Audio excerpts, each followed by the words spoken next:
In this video, I'm going to teach you how to connect iPhone to BenQ monitor. It's a very easy process, so make sure to follow along. In this video, I'm going to teach you how you can wirelessly connect your iPhone to a BenQ monitor.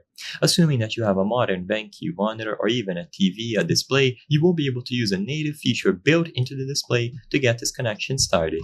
So if you have a BenQ monitor that has access to these features here, go into the Applications tab, so tap this icon at the bottom, and under Apps, you will find InstaShare 2. This is what you will use to wirelessly share the screen of your iPhone to the BenQ monitor or display with ease.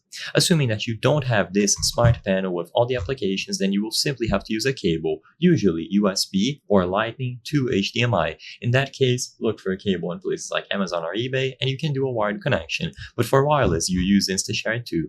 So this will allow you to connect into the Wi-Fi network created by the display, and if you sign into this Wi-Fi network on the iPhone, then you can do screen mirroring.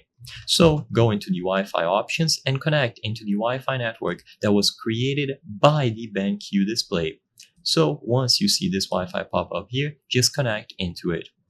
When you are connected into the Wi-Fi, now you can bring up the control center and tap on this icon with two rectangles. This is the screen mirroring menu.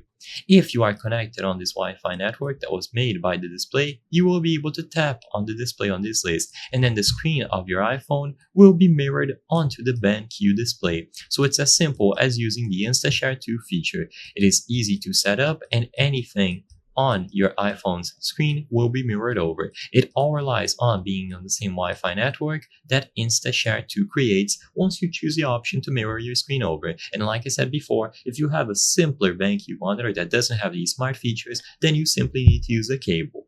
I hope I was able to help you on how to connect iPhone to BenQ monitor. If this video helped you, please be sure to leave a like and subscribe for more very easy tips. Thank you for watching.